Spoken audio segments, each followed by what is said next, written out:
Hi everyone.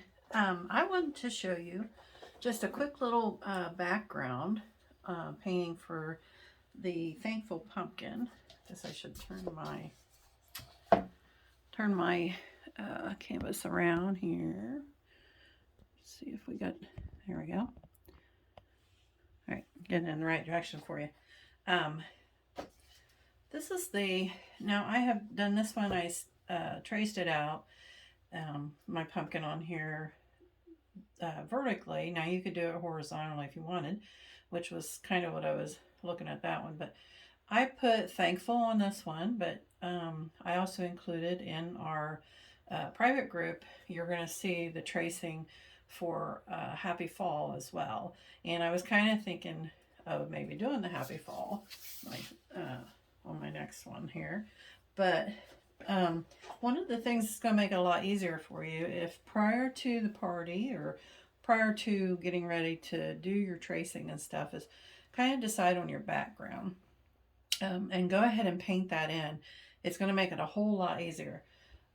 For once it's completely dry and you trace your pattern on, you won't have to paint around like this one. If I paint this, I'm going to be painting all around all this detail and covering this up. That's why I didn't marker. It'll be a lot harder for you. So if you want to do it the easier way, start with the canvas. Now this one I already started with and just painted it kind of an off creamy white color with a little bit of yellow and white. And I want to put a little more color in mine, thinking, think of fall kind of thing. So I got some of my yellows and some white here. And I'm just going to kind of start add a little bit of that cream by a little bit of nutmeg into your yellow and white, and that'll give it a little more creamy kind of color there. A little more white. There, one's a little yellow. And I'm just going to start putting this in here. And you can use a great big, one of your bigger brushes here for that if you wanted to. These little 2-inch brushes are kind of nice for the big stuff. But that's going to be kind of up to you. And I want to hint a little green in there, maybe some hints of green over here, and maybe a little more on the orange. So I'm going to get me some red and yellow, make it a little orange on there, and a little darker orange. I got some yellows there going already. And right now I'm just kind of putting a color in. It's going to be fall, and that's kind of wanted to get that fall looking color in there. Okay.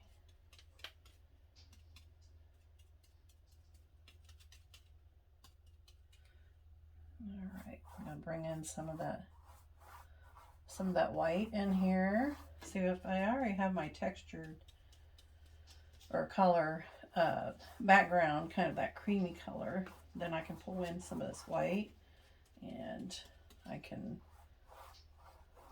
lighten up some of the streaks if I don't want them quite that strong. And also I can put in a little bit of white too, which I like little streaks of that white in there. Kind of definitely keep it. And little hints of color here and there, so there you go. Some more of that white.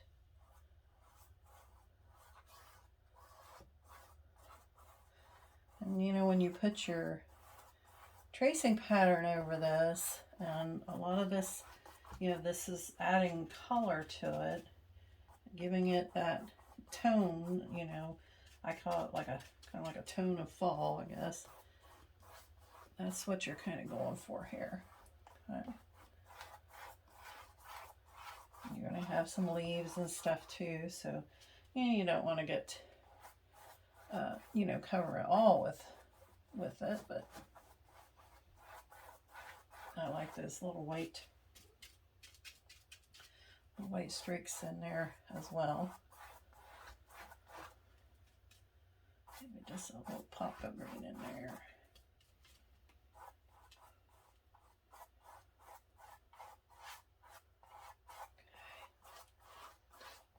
And this will be totally up to you.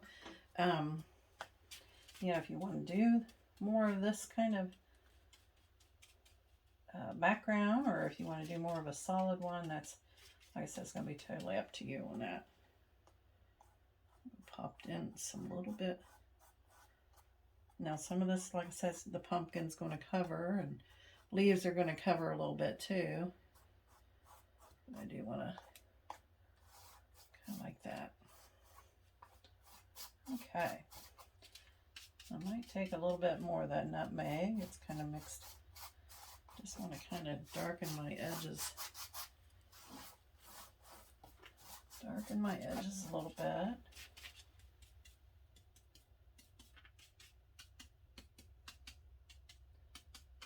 Okay. And now I'm going to take, got a little bit of that tan and brown, or the nutmeg and the tan kind of color I've been hitting. I just want to, go a little bit. I'm going to go a little bit off here. And again, this is may or may not be what you want to do, but this is just a bit what I want to pop in. A little more texture change there. Get some of that green in there. Maybe pop a little green over here. Bring it over. Put that over top of that one a little bit. Push it back. There we go.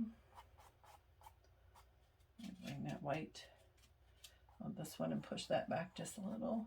So the texture is there. Different textures, going a little bit this way and that way. But I'm pushing it back just a little bit. Bring some of that color forward. There we go. Like that yellow in there. Then with the hairs in there. All right. And that's pretty much, I think, the texture I'm going with. This is totally, like I said, totally up to you. Okay. Now, trick is, now we got to dry it completely. You want to make sure it's totally dry. If you can leave it sit overnight and dry, that's the best thing. But if not, you know, you can take your hair dryer to it and, you know, trace the pattern on it then. So I'm actually going to get my hair dryer and dry it out, and I will be back and show you the tracing part. So we might as well do that. Okay.